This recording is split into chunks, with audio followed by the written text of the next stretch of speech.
Hi, my name is Kerry Critchlow from RCR Recording Studios, and today we're continuing our series on how to write/produce a song. We're going to briefly go over how this sort of process works. The first step is to find your inspiration. That can be any of these things, but not limited to these things. It can be anything that really just kind of inspires you to lay down your first notes, right? Then you're going to lay down the foundation, which is, putting those first few notes into place, getting a vibe going. Then once you've got a basic vibe going, you start filling in the sort of the framework of it, which is like your template, figuring out where your verses, your choruses, your bridges, or whatever sections of the song you want to have in your song are.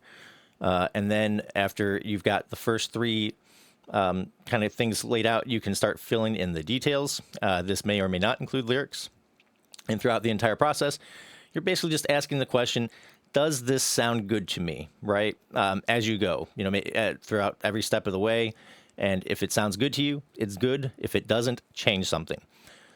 That is really how to write a song in a nutshell. It's that simple. Now, it's not necessarily easy for most people, but it is that simple. So today we're going to be going over a song a buddy and I produced together. My buddy came to me and he had a guitar sort of chord progression here, and I'm going to play it real quick for you.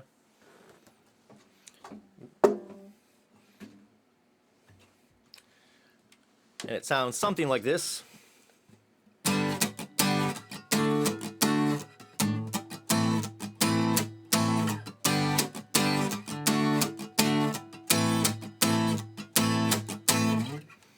Okay. Sort of a reggae-inspired deal with that, with upstrokes and that kind of thing. And the chords that we were using on that were in the key of G, and it was a G to a D to an A minor. So it was a 1, 5, 2 progression in the key of G major. I think every now and then we throw in a 4 chord, a C, but for the most part, the entire song really is just a G, D, A minor. And I'm going to go ahead and just play this song for you real quick. It's a relatively short song. I think, it's under 3 minutes. So we're just going to play through the song. I'm going to let you listen to it, and then we're going to go through and kind of look at the individual elements, and I'm going to try to explain kind of the thought process behind why we did what we did with this song. But this is the finished song. This is the mix of it. So you're going to hear everything that that is entailed in this song. And then we're going to go over it. So here you go.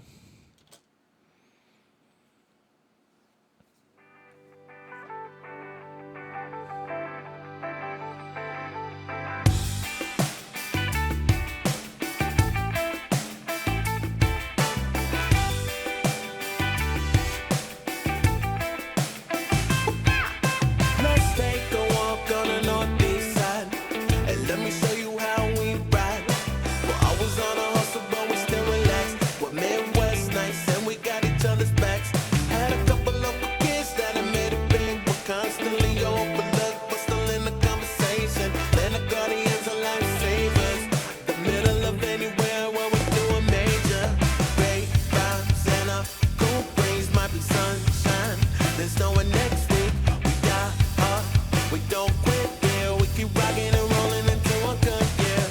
'Cause even when I'm not around, I represent my city. No matter where I go, just know I got the heart and soul of the whole town with me. Like,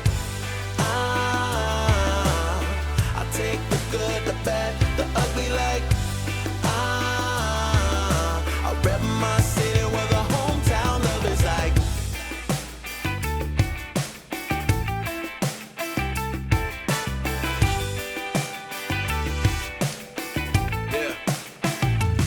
I wake up, thank God, before I take the hard route. Another day above ground, and I'm gonna make it count. Like, feeling fine when the city's vibing out. You get love in the streets for a community. I won't stay from the Atlanta, but we'll call the Midwest. Home of the best eyes, so we're always ready to roll with. Ride or die fans, it'll be rain or shine. We don't pay no mind.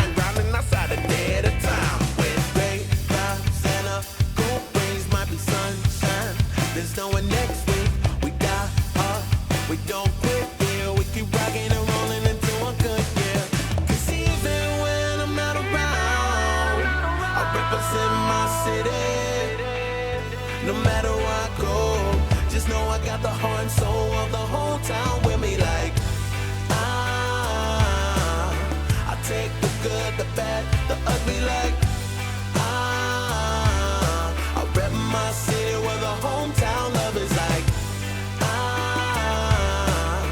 I take the good, the bad, the ugly like I rep my city where the hometown love is like. Okay, so that is the track. As you can see, it's a very reggae inspired. And we're going to go through some of the elements. Now, if you want to check out this artist, his name is Jewel Big Green. He's a phenomenal songwriter, performer. Highly recommend you check his stuff out on YouTube and various places. But it's Jewel Big Green, Jul Big Green. Anyways, he came to me with that guitar riff and a basic concept of the vocals. Although we did kind of refine the vocals as we went, or I should say he did refine the vocals as we went through the process of writing this. And one of the things we wanted, he was very conscious of, is he wanted to keep this song under 3 minutes. And so in order to do that, you'll notice that the song structure is very simple. It's just a verse, chorus, another verse, and then a doubled chorus at the end. So 2 choruses in a row at the end, and that's it. So it's a very simple song structure, and we kept the song under 3 minutes doing that. If we had added a bridge or other elements to the song, it might not have worked out so well. I guess there's also a pre-chorus as well, so like a verse, a pre-chorus, a chorus, a verse, a pre-chorus, and a chorus, but there's no bridge, and we left out a bridge in order to keep the song short. So if you want to, if you have goals to keep a song under a certain time restraint or whatever, you can, that's fine. No, there's no wrong or right way to format or structure a song. It's really just whatever works for you. Some people just do like an A section, a B section, and a C section. Some people will do a verse, a pre-chorus, a chorus, a verse, a pre-chorus, chorus, a bridge, a chorus, and then another chorus or something. Like there's just a lot of ways you can go about doing this. You can do like chorus, verse, chorus. Like I said, whatever works. But in this particular case, we were very specific on the song structure and keeping the song very short. Especially with like the instrumentals and stuff like that. If we had put in a bridge, there's no way that this song would have been under 3 minutes. So we started off putting down a kind of a template for the song, and then we have put in the drums. Now, the drums, I think when we first started, were just a basic beat, kind of like you've heard me do in the past. So it's just kind of, I think, this little...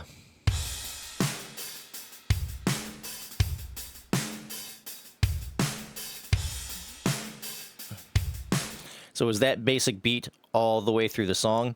And then at some point in the production, we went through and we started putting in drum fills and things like that to give it a more sense of like a person was playing this. And if we listen through in various sections, you can see that we've added in some of these drum fills and different sections in the drums as well. So that it wasn't so stagnant and it felt like someone was actually drumming. And that was kind of the thing. We wanted this to feel sort of like a live band could play this song, and make it a little bit more kind of organic sounding. I mean, not purely organic, obviously. But, because like the only thing that I think are not, MIDI in this song are the vocals and the guitar work. Everything else is, programmed in through MIDI. So, but our drums are just this.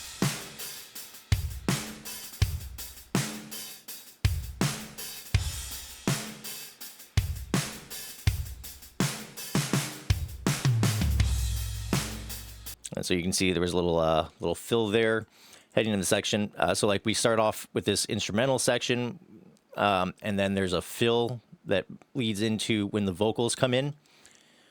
And then I think there's maybe a few little small things here and there with the drums, but like the idea is we don't want to have the song be fill heavy. We just want to emphasize the various sections by introducing them with fills. And like I said, fills are just a break in the drum beat or something like that the drummer is going to do slightly different than the normal beat in order to kind of add some interest to the drum part. So in this case,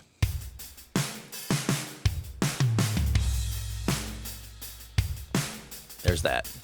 And then it's pretty simple groove as we're going here. Little crashes every now and then. Another little fill.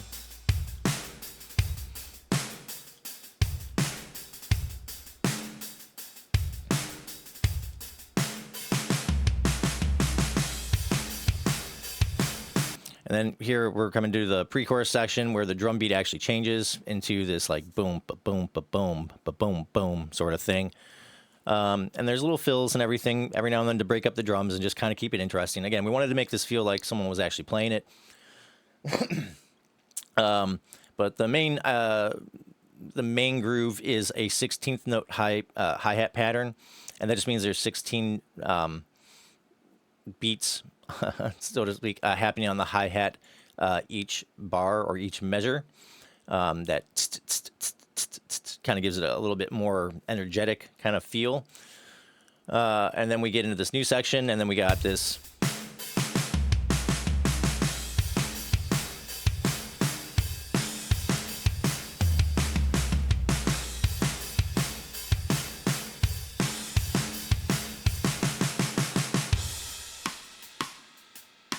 And then we wanted the first half of all the choruses to come down in intensity. Instead of getting big at the chorus, we wanted this to kind of drop and suck out some of this energy. And so the drums kind of simplify here. We take out the kick, and then instead of hitting the snare straight on, we move to a side stick on the snare. And it's kind of just really hi-hat and stick, side stick here on this first half of the chorus.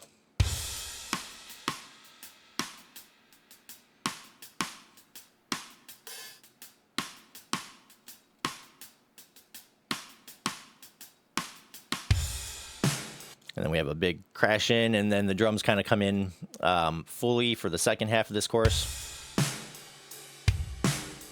And we move to the ride.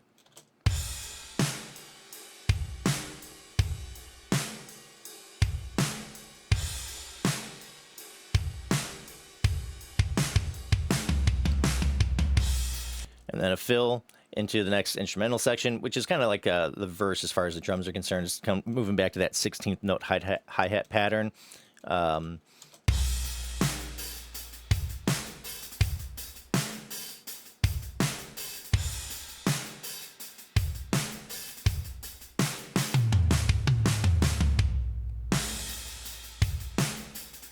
another little fill into a break where the drums kind of cut out for a moment and then they come back in. So like little things like this is just a way to keep your drums from being stale, is these little things, right? And like I said, we wanted this to feel like an actual drummer was playing on this song. So I think you're kind of getting the idea. And then on this last chorus, most of this is kind of the same. As far as like structure wise, we hit another pre-chorus, which is doing the same thing as the original pre-chorus, and then another chorus. But in the second chorus, we wanted the drums completely out. We wanted this one to be much more sparse. So like there's they just completely cut out here, and then we have like a build to start happening.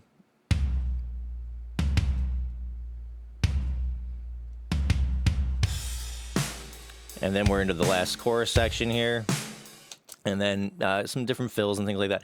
But the idea is to keep keep things dynamically moving and changing and different, and just keep the drums interesting.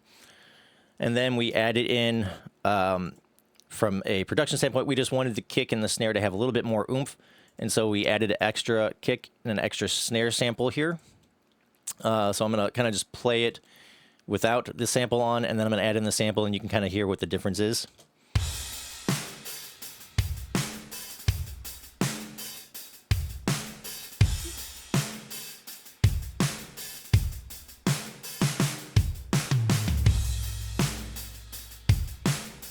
And then here's without it. And then with it. So it just adds a little bit of extra oomph to the kick and the snare. Just a little bit more, I don't know. It just felt like the kick and the snare could use a little extra emphasis, a little extra power to them. And so we chose these two, some samples for them. Here's what the samples sound like on their own.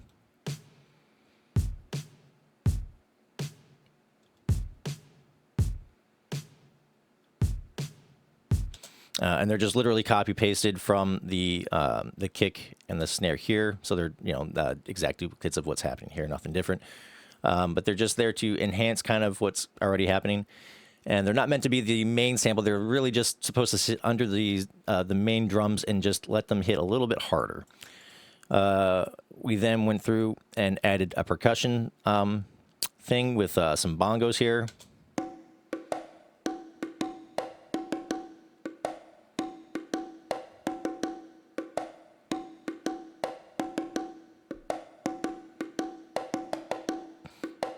And, even with these bongos, like, we kind of had like a kind of a programmed loop, so to speak, but then we broke that loop up with different fills as well. So like if you come to different spots, you can hear that they do change as they're going. And it's, again, just to make it feel like someone was actually playing the bongos to a degree.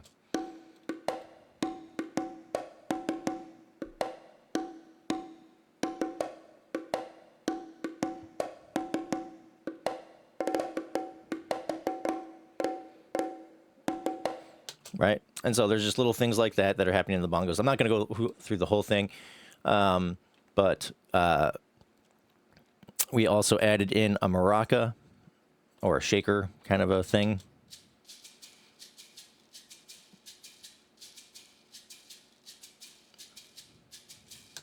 Pretty simple. Just to add a little bit more texture, a little more percussiveness to the thing. And also give it more of like that reggae-ish, Caribbean island sort of sound, right? Added in a shaker.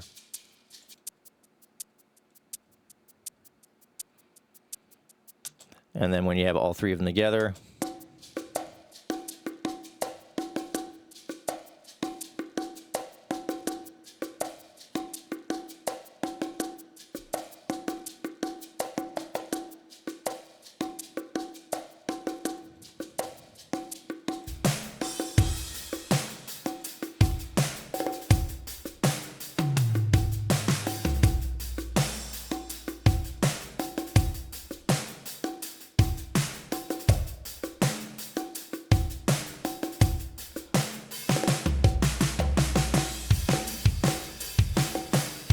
all right, so you get the idea.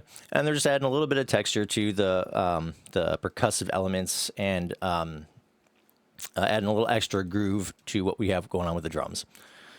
We then have a bass, and we have two basses. One's just kind of supposed to be a sort of like just an electric bass sort of sound. And then we took that and also layered it with an 808 style bass as well, just to add a little bit of extra low end to the part. But here's what the bass is doing.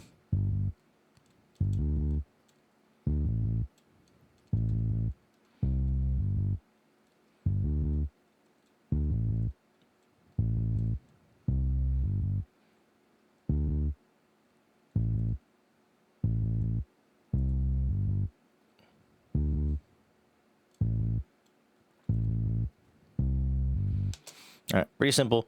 And the verses we wanted to make a little more sparse.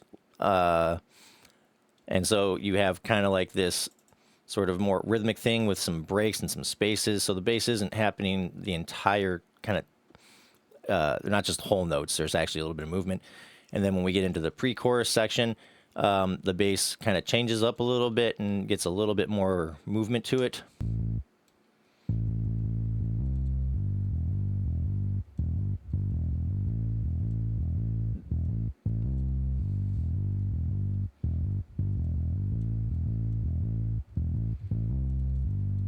And then on the choruses, it's really just like whole notes and half notes, just held out long notes. And then the 808 added in is just, again, it's just adding a little bit of bottom end to the bass.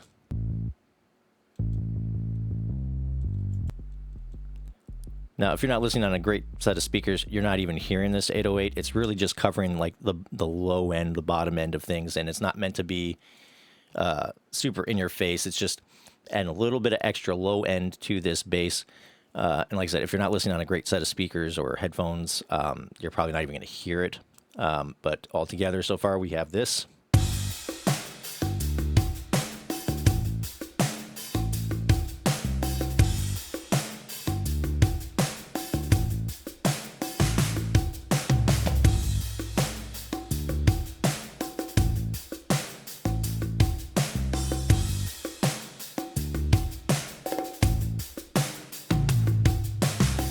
Right.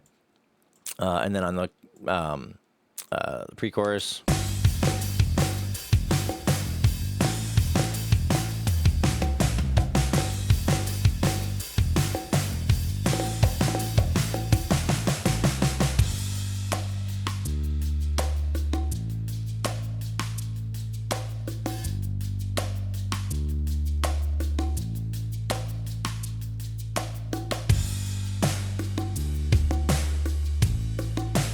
Right, pretty simple. And so that's the bass, and it's just moving a lot.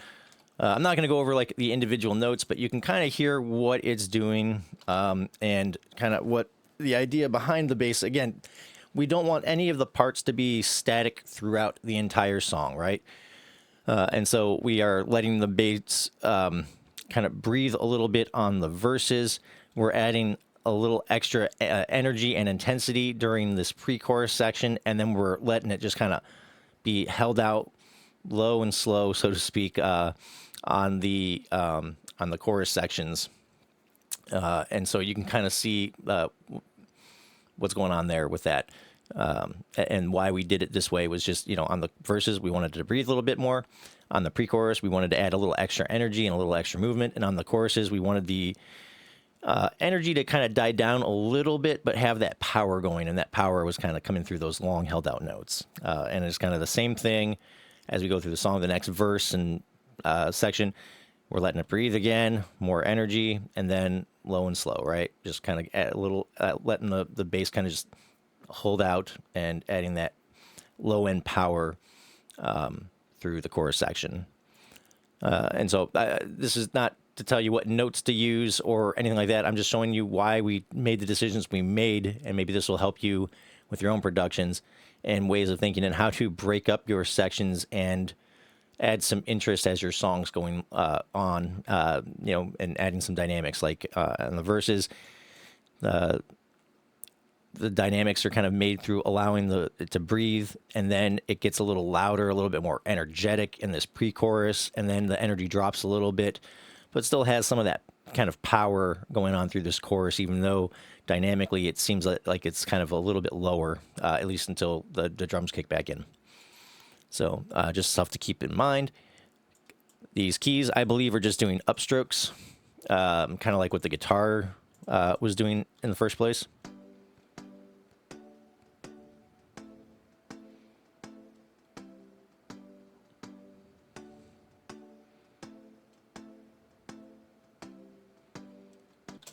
Right, and it's just doing chords, so G, D, A minor, and then I think there's a C happening in there as well, kind of matching kind of what the bass is doing. And if we play that along with what we have so far.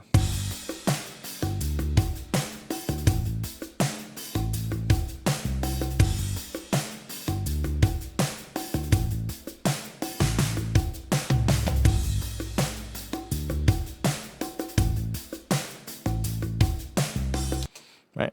And then I'm pretty sure that that's just doing the same thing. I don't think this really changes a whole lot. I guess on the pre-choruses, the chords do change to like G. I think it just goes between a G and an A minor, maybe.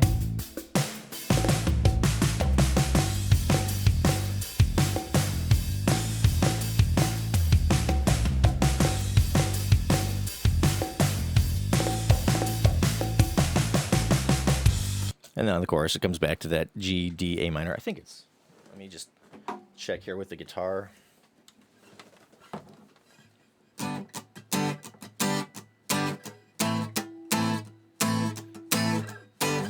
Yeah. So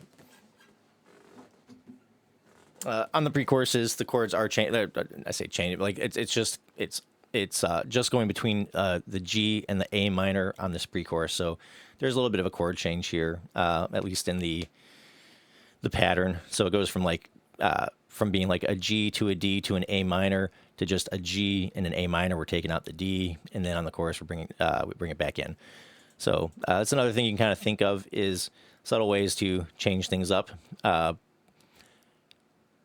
yeah, so just this keyboard is just doing upstrokes the entire time, and it's playing throughout most of the song. I think we just pull it out very briefly here in this section when like the drums and stuff cut out.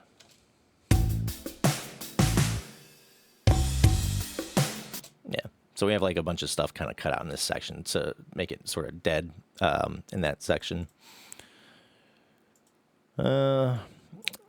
And these stacks, these are just chord stacks. They're sort of supposed to help the chorus out a little bit. So this is what it sounds like.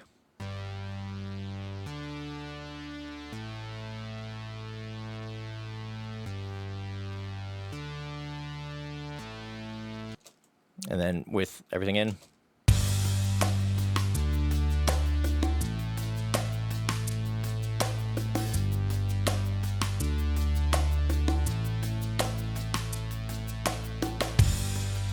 All right, pretty simple, and it's only happening during the chorus sections. It's not anywhere else, and that's just to add a little bit more energy to the chorus, I suppose. A little more vibe, a little more character. And then this is another thing. It's doing a very similar thing with this other. Just doing different.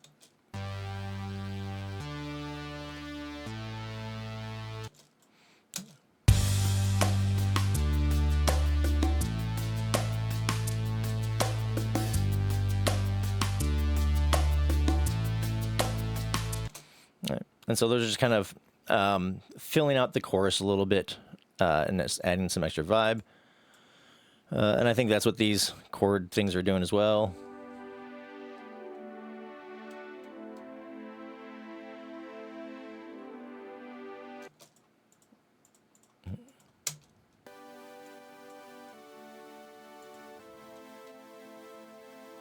Right. And so all together, these are just kind of, and this is only happening on the chorus sections, and this is just filling out the chorus a little bit, adding a little more depth to it.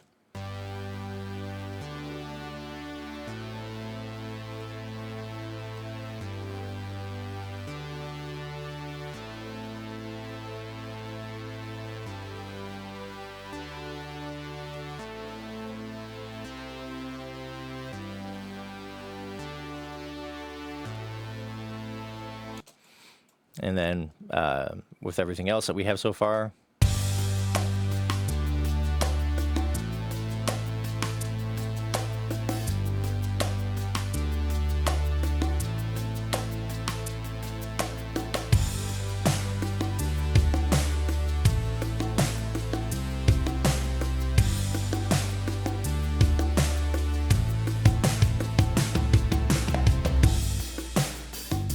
And then they're out. So yeah, they're just adding a little depth, a little bit more vibe to the chorus. So that's what those are there for. Just kind of make this a little bit more epic sounding. And then we have our horn sections happening here. So, and there's two different types of horns. One is kind of like sort of swelly horns. And that's these here.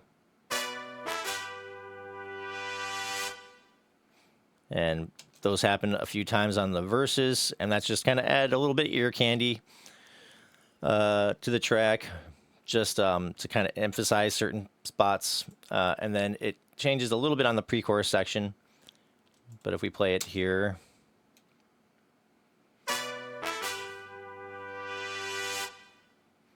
And then here.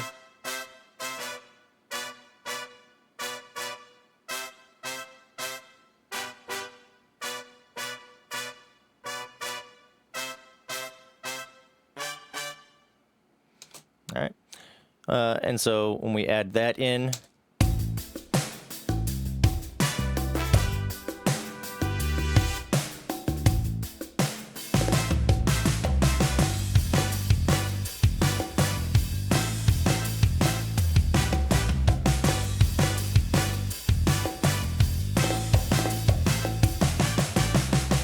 okay, and so and that's more or less what's happening on both the verses and the pre-choruses here with the horn section, and those are more staccato-y with some swells, and that's just to add a little bit of vibe to the verses and pre-choruses, and you can kind of think of this more as like detail, like so all of this stuff so far in a very real sense has kind of been more the like the framework stuff aside from like the drum fills and things like that, but like, you know, where you're pulling things in, pulling things out, but like the basic structure of the song. This is the first kind of like real ear candy, so to speak, that we're adding to the track. That is just sort of kind of there and then not there. And so we're kind of like filling in the details, right? And this is just a horn section. But then we have more of like legato-y horns, and these are again kind of doing the same thing as these stack and chord things that I've named here. They're just adding vibe to the chorus. And so here's what that sounds like.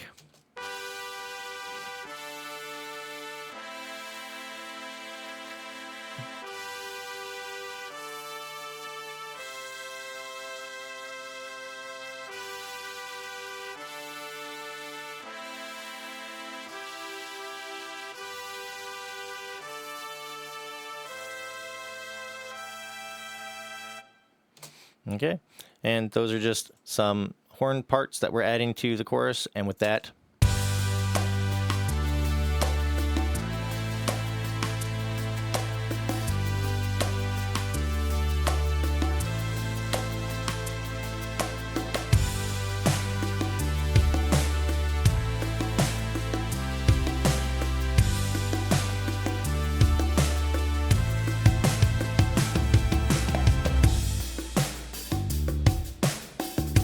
and then we're out.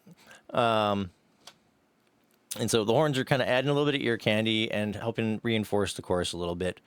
And it's all the notes that would be included in in the chords. So if we go back to our thing here, a G is a G, a B, and a D. Again, or 1, 3, 5. If we want to figure out the notes in every chord, D would be a D, an F sharp, and an A. If we do 1, 2, 3, 4, 5, our D is 1, our F sharp is 3, and our A would be the 5. And then an A minor would be a C E, 1, 2, 3, 4, 5, A C E. And so all the notes that are happening in this song are kind of included within these chords for the most part. As they're happening, there might be a few filler notes that happen every now and then, but these are all the notes that are available in the key of G, and these are kind of the only notes we're using in the song. Are these 7 notes in one way or another, and they're usually within the chord that's happening at the time. So if it's a G, more than likely the notes that are being played at any time are a G, a B, and a D. If we're on a D chord, most likely the chords that the notes that are be playing at any time are a D, an F sharp, and an A. And when it's A minor, an A, a C, and an E. That's generally probably what's happening. I'd have to look back and see to know for sure. But it would be a great place to start if you're trying to figure out what kind of things to add. But like I can tell you, like all the horn sections are doing that kind of stuff. They're just harmonizing with those chords.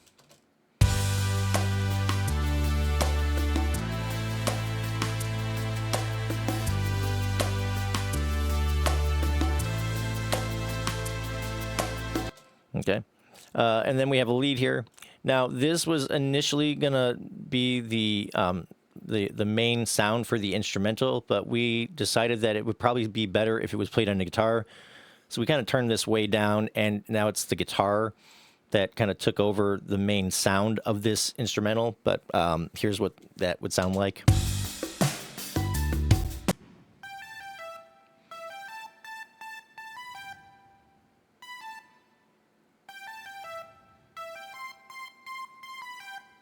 Okay, and that was something that Jewel Big Green came up with, and then we figured out what those notes would be on a guitar, and then he played these same notes, same rhythm, same everything, but he did it on a guitar, an electric guitar instead. And so here's what that would sound like.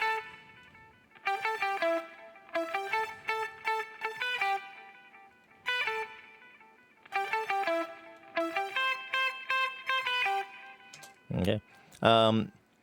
And then it's similar with this, just it's a slightly different melody. So, but same kind of principle. We're just kind of coming up with like a melody line to play during the instrumental section when the vocals are not happening, and did the same thing. So, but like a slightly different melody.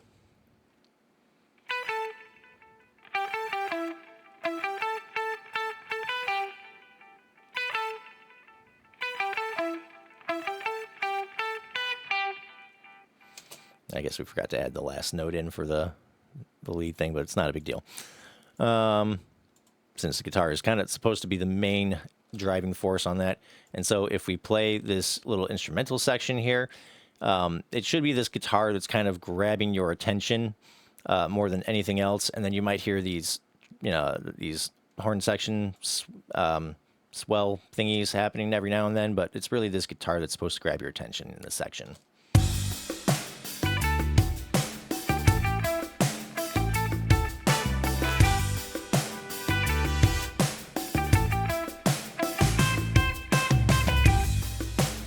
Okay, and that's just a short little instrumental section.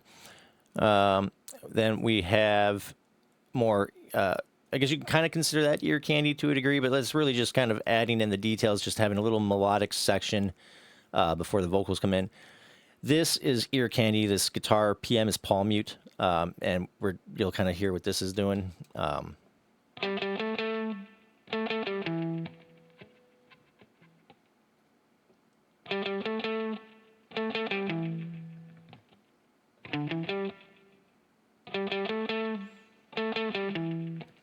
Pretty simple section, but as it's being played, it's just kind of like it's not supposed to grab your attention, but it's there, and you can kind of hear it, and it's supposed to just kind of add in a little bit of ear candy, just something kind of going on in the background that is not always, it's not constant happening all the time, but it's just sort of a thing that kind of comes up and grabs your attention for a second, goes away, and you might not even really realize you're hearing this, but in the context, here's what it would sound like.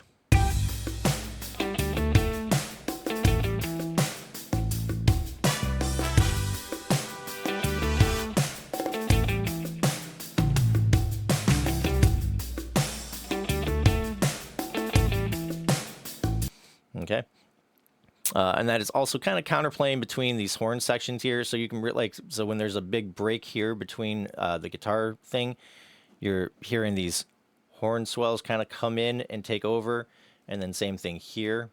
And this part is only happening during the verses, but you can kind of see a play between the horn section and this part here. I'm not even sure if that was intentional, but it certainly seems to have worked out that way. So when you're not hearing this guitar, the horn is going to take over. And then when you're not hearing this horn, the guitar is going to take over, etc., right, during this verse section.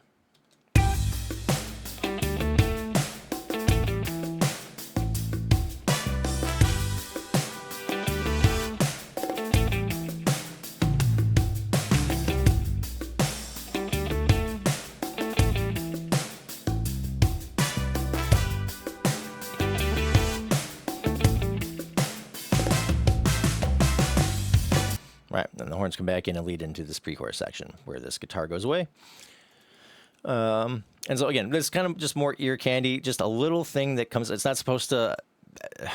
It's not a complicated part by any means. It's very simple, but and same thing with these horn swells. They're not supposed to be very complicated and intricate or whatever. They're just supposed to sort of pop in, add a little flourish to the song, and then kind of go out, right? They're not supposed to be the main thing. And that's kind of what the ear candy stuff is. Like, it's not just this that's ear candy, but this is kind of like another example of what ear candy could be. It's just a simple melodic thing that kind of comes in and goes away, and just kind of adds a little bit of extra something to the song, right? A little extra spice to the song. Then we have these upstrokes. And so we changed up the original. The original was kind of doing more what this key line was doing, these upstrokes.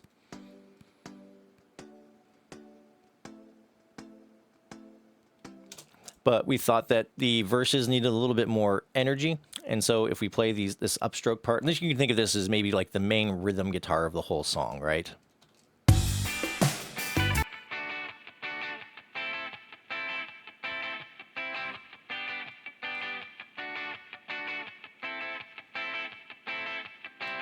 And so we gave this a bubble that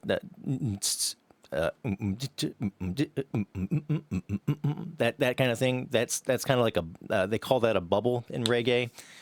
And you can do that on keys, you can do that on guitar, but like or whatever instruments. But like that kind of rhythm, that's generally called a bubble. And so we added this sort of bubble feel instead of just a simple upstroke to the verses, just to give a little bit of extra energy.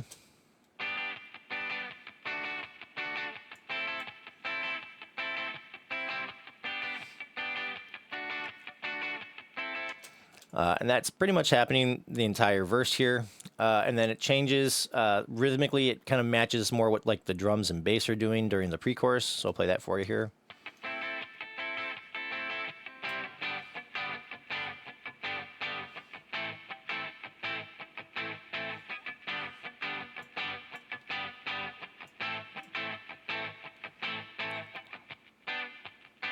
And then it simplifies during the chorus and kind of gets a little bit more sparse, because remember, we're bringing the energy down during the chorus, and so we didn't want this to be super busy, and so we went to just simple upstrokes here on the guitar.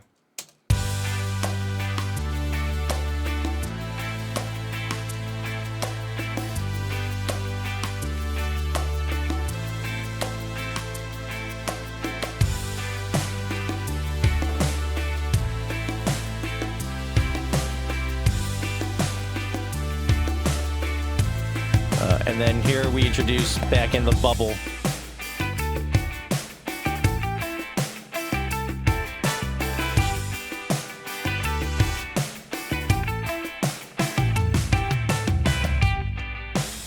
And you kind of hear it's sort of like right at the end of this instrumental, it kind of cuts a few things cut out here. Right. And that's just to, again, like create some dynamics, some movement, like just keep things interesting. And then they cut out again here, kind of in the middle of this verse. And then come back in. And so that's kind of what those guitars are doing for the most part.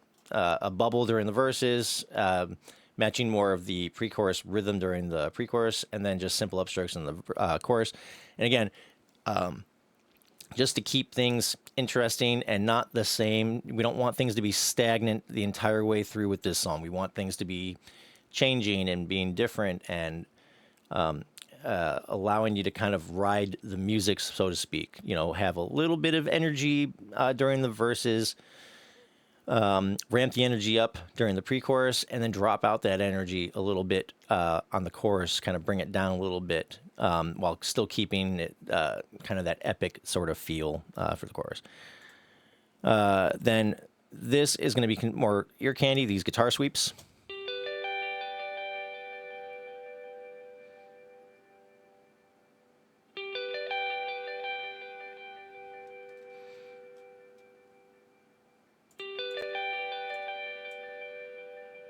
And I think this is just a different note here.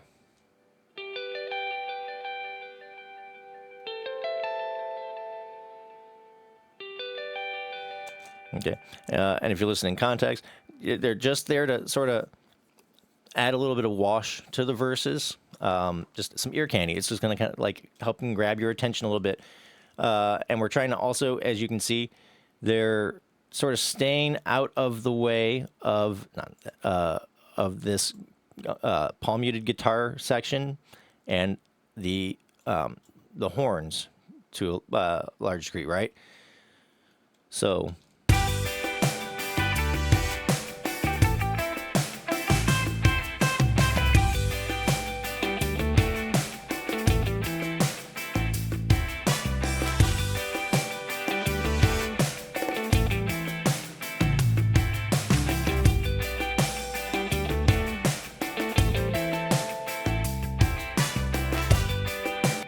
Right. Some more candy, and just add a little bit of more spice, some flavor, just on the verses, right? And so, yeah. And then the song initially started just right like that, and I thought that was maybe a little too abrupt, so I wanted to add an intro kind of thing. So I came up with these pad things here, these swells, and I copy pasted the melody guitar and the bubble guitar, upstroke guitar, whatever, and that's how we created this intro. So I mean, here are the sounds that we're using.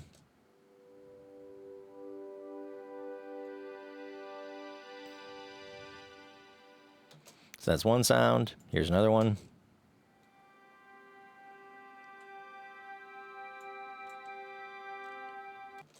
And then here's the last sound.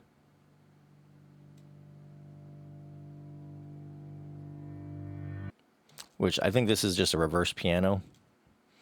And then when you combine all three of these, we have this little kind of sweep.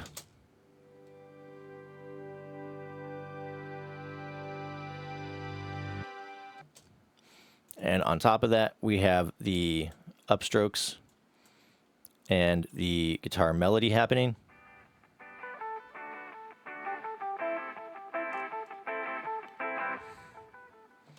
It's that simple, right?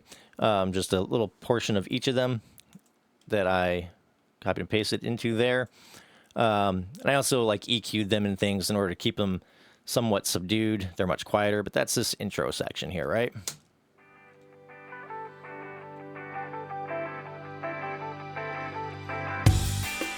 And I just thought that helped introduce the song a little bit better than having it just kind of start right on B1. So that's why we have this little intro section here. And that's it for the instruments, right? So it's, I mean, it seems like there's a lot going on, but it's actually pretty simple, all things considered. We wanted this to, again, feel like you could maybe play this with a band, right? And so you have a drum section, a drummer, you have a bass player, you have a keyboard player, and you have a guitar player and a horn section. And you could probably create this live pretty easily with those components. And so, we can maybe just play a little bit of just the instrumental version of the song, and then we'll dig into the vocals. And the vocals would be the main thing, right? Generally speaking, when you have a song with vocals, the vocals are going to be the main thing. And we can go over a little bit of that vocal production as well.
And then, like I said, it's by and large just the first half of the song, and the second half are similar.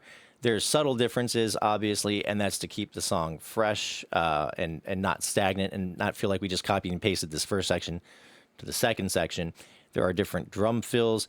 There's different breaks and different dynamics sort of happening on the second half of the song than on the first half.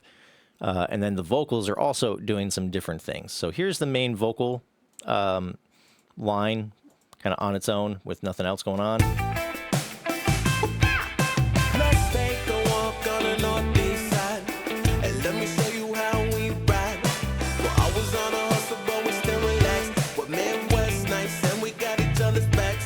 Had a couple local kids that have made it big. We're constantly overlooked, but still in the conversation. Then the guardians of lifesavers, the middle of anywhere where we're doing major.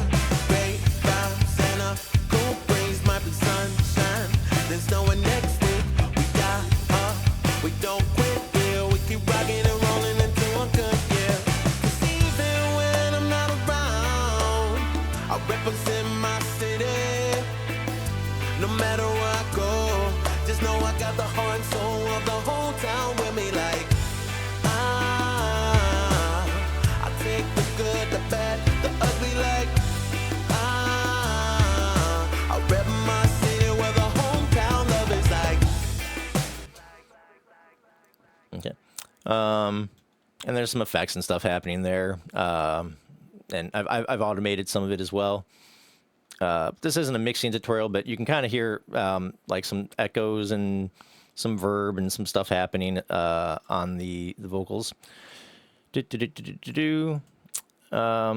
then we have some vocal doubles, and these were included to help the just kind of enforce the vocal. So we have our main vocal line here, and then these Vox dubs. These are literally just doubles of those vocals, panned hard left and hard right and turned down a little bit.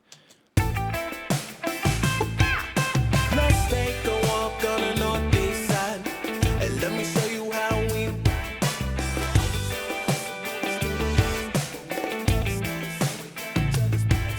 So when I mute this main vocal, you can kind of hear them a little bit in the background. They're not meant to poke out and be there like in your face, but they're there to kind of help just reinforce this vocal a little bit.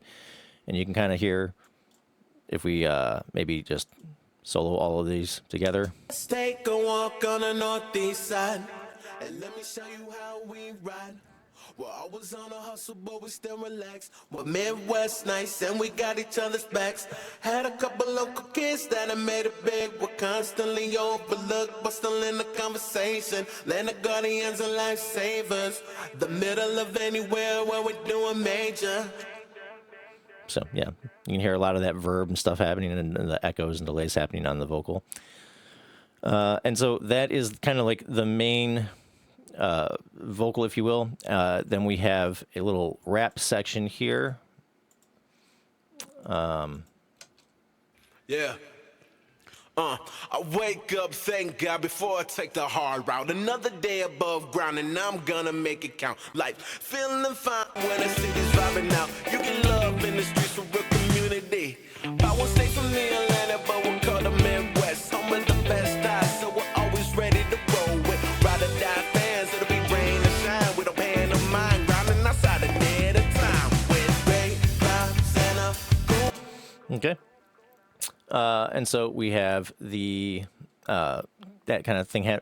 And then we have some harmonies and some different things on this rap section. We have these ad lib things, and these are, I think, less ad libby and more like I'm not even sure what the right word is, but like emphasis sort of things.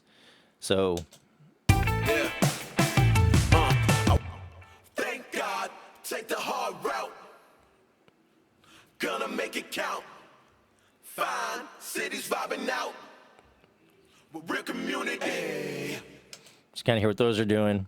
And then, so they're just kind of emphasizing certain lines that are that are happening on the rap section. And we did that 4 times, panned a few of them in the middle, and then a few of them hard left, hard right. And that's just giving a little bit more energy to this rap section here.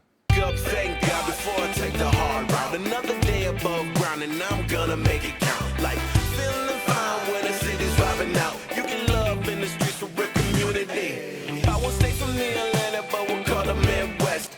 Okay, and so that's kind of just helping reinforce the vocal there.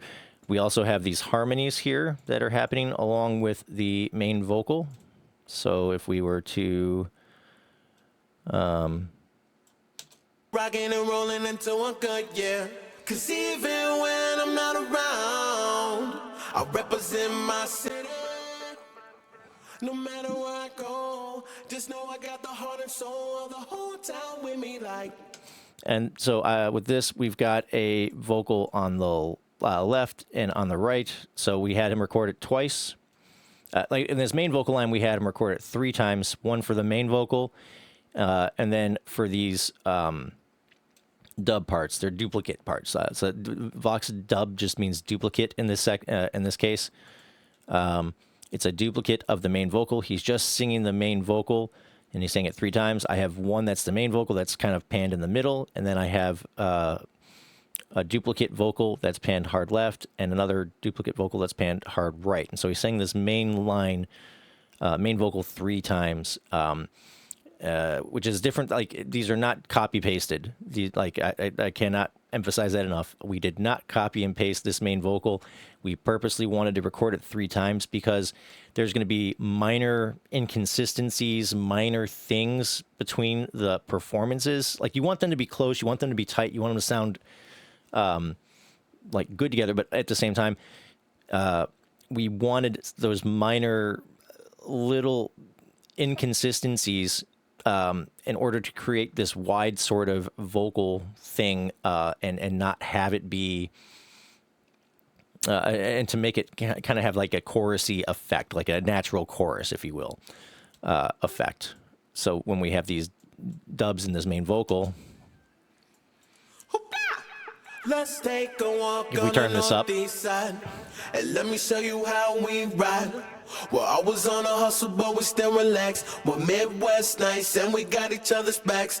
Had a couple local kids that have made it big. We're constantly overlooked, but still in the conversation. Land of Guardians. so you can really hear that when I turn it up, but it's giving a very wide sort of thing. Now, I have it just turned down in the final mix, so that it wasn't like the vocals weren't super overpowering. Like, I mean, this is all very subjective. I could have had these up much louder if I wanted to in the end. But this is kind of where I landed on it at the day I was doing the mix. And then we have these harmonies. And again, he's singing these harmonies twice. We pan one hard left, one hard right, so that when you add it into all the vocals that are happening, you get this kind of stereo effect thing that's happening. Even when I'm not around, I represent my city. No matter where I go, just know I got the heart and soul of the whole town with me, like. All right, and that's to just create a wide, very stereo sound where you're getting a lot of, it just feels much bigger. And so that's why we had him do the left and right. There are, you don't have to do this. If you want to go for like a little bit more of a subdued thing, you can just have the main vocal in the middle and then a harmony right in the middle along with it, and that's fine too. But in this case, I wanted a wide kind of vocal sort of vibe to the song, and so we did a lot of doubling of the vocals, not copy pasting, but actual having him sing it multiple times to get the effect of having this sort of wide vocal effect. And then we have, I think, a low harmony here as well. Go, heart and soul, whole town with me, like. No matter where I go, just know I got the heart and soul of the whole town with me, like. I take the good, the bad, the ugly, like. I rep my city where the hometown love is like. Okay. And so that's a little bit more subdued. We just had him do that once. It wasn't supposed to really stick out. It's just kind of adding a little bit of extra depth on the chorus. And then we have, last but not least, the vocal throw, and this little, I called it a chorus ad lib, but and we'll get to that. But this vocal throw, it's literally me just copy pasting the this line, city, I think is what it is. If you listen to just this vocal here. I represent my city. So there's this little break in the vocal here, and I just thought that something needed to be there. So I copy pasted city, threw some delay and some various things on it, and I represent my city. and then added that in from the from what he had already sang. So this is a copy paste of city, and then we just threw some delay and stuff on it, and it's just kind of covering this gap a little bit. I represent my city. No matter where I go. Yeah, and so it's just filling in that gap a little bit and adding a little bit of some cool vibe, I think. And then over here, this chorus ad lib. This is only happening once in the entire song, and here's what it Rocking and is. rolling and doing good, yeah. 'Cause even when I'm not around. Yeah. So he's just saying, echoing over himself, even when I'm not around. And that's just to add a little bit of extra character on the second chorus. Rocking and rolling and doing good, yeah. 'Cause even when I'm not around, I represent my city. No matter where I go, just know I got the whole. And then we did the city thing again here. And that is basically it. So, like, as far as vocal production, this is actually, believe it or not, even though it looks like there's a lot of vocals happening on this song, this is actually one of the more sparse productions he and I have done together. Oftentimes, we'll, like, I mean, I think this is what, 10-ish tracks of vocals, 35 to 40, so like 12.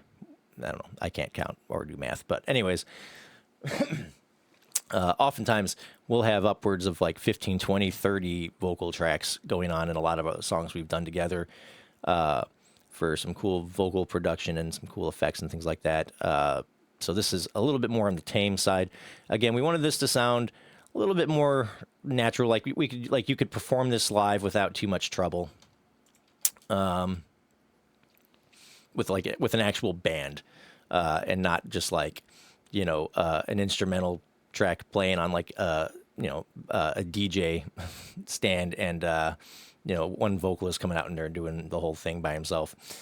So we wanted this to have a very much of a live feel to it, like a live band. Now I don't know, it's still very much in that sort of like indie pop sort of thing. I don't know, at least in my opinion. But we wanted to, like, you could take this, give it to a band, and you could play this live pretty easily with, relative ease. So, hopefully you kind of understand why we made the decisions we did, and you kind of get an understanding of like the small little production things that you can add to help give your song some character and kind of help it come to life.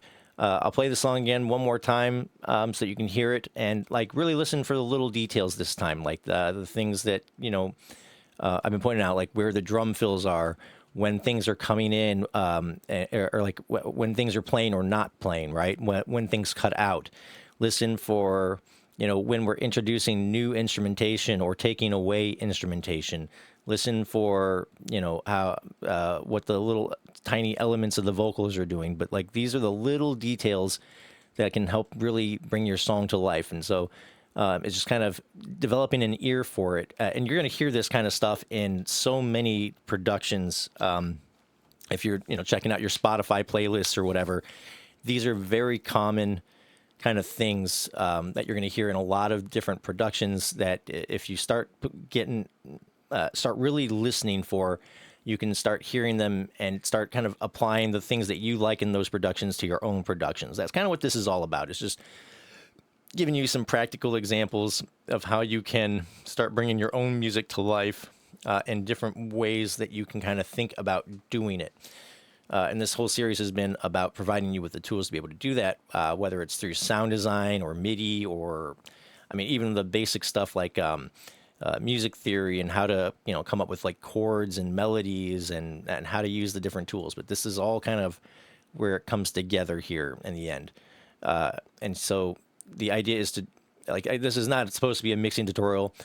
This is meant to be how you can come up with your own productions and kind of see them come to life through this process. And so you can kind of take some of the ideas that you've heard in this song and apply them to your own stuff. Yeah. Anyways, I'm going to stop talking. I'm going to play the song one more time, and then we'll probably call it for today. So here we go.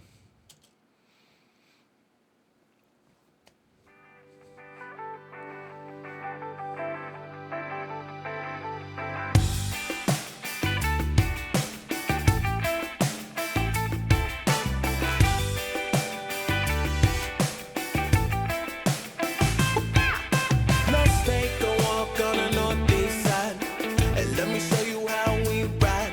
Well, I was on a hustle, but we still relax. We're Midwest nights, and we got each other's backs.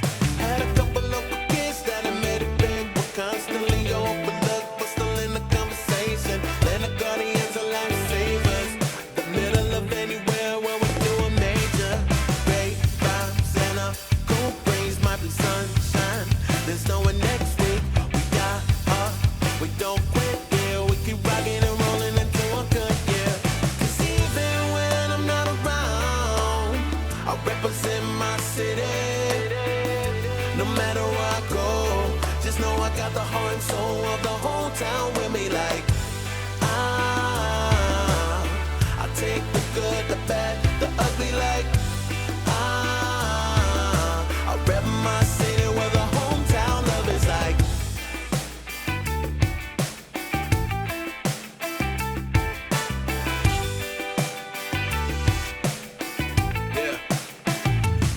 I wake up, thank God, before I take the hard route. Another day above ground, and I'm gonna make it count. Like, feeling fine when the city's vibing out. You get love in the streets for a community. I won't stay from the Atlantic, but we'll call the Midwest. Home of the best eyes, so we're always ready to roll with. Ride or die fans, it'll be rain or shine. With a band of mine, grinding outside a day at a time. With great vibes and a cool breeze, might be sunshine.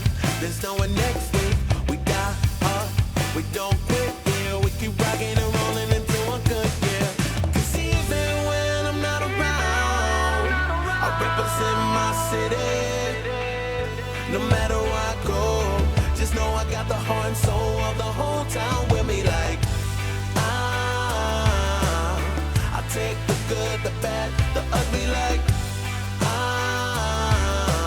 rep my city where the hometown love is like. I take the good, the bad, the ugly. Like, I rep my city where the hometown love is like. I guess one last thing I ought to point out, because I don't think I did earlier, is when the chorus sort of repeats or tags here at the end, we bring back in the guitar melody. And again, that's just to keep the song dynamically and interestingly moving, right? So like it's not stagnant and doesn't feel copy pasted or whatever. It wasn't copy pasted, but we added this guitar thing just to add a little bit of extra energy to this last section of the song here and make it a little bit different from the previous chorus. So that's one little final little touch that we added there at the end. So anyways, I hope that this has been helpful, that you've been able to get some ideas and some, kind of learn some of the thinking behind why you might make some of the decisions you make when you're doing your productions and things to be aware of or keep an eye out for as you're going along. Just these little subtle things throughout that are going to kind of like really make your song pop and come to life. And there's a billion different ways that you can go out doing this. This is just one example. We'll probably do a few more of these in the coming weeks. I might do a video dedicated strictly to just like the different types of things that you can do. But I'm trying to really make it more practical than that. But we'll see. I'm not 100% sure what I'm going to do for next week, but it'll probably have something to do, again, with like these details. So I might do another production breakdown, or I might do a video detailing what you can do with the details. But yeah, key of G for the song, and here's your basic process for doing this. And this is really what we did. We found our inspiration, which was a kind of a chord progression on a guitar with a little bit of a rhythm element to it, and a basic kind of melody and thought process for some lyrics. Then we started just laying down the basic foundations, which was that guitar groove, and then laying some drums down. And then we started filling out, figuring out where we want the choruses and bridges and stuff to be. And we started putting in the details, little ear candy stuff. And then at the entire time we were going through, we were asking ourselves, does this sound good to us? And there are things that we did in this song, ideas that we tried that we decided, they don't really work. We don't like them. And we took them out. And that's perfectly okay. There's nothing that says you have to use every idea you come up with. There are things that we did that we thought were, this is pretty good, but I think we need to tweak it. And you've kind of seen me go through this process where,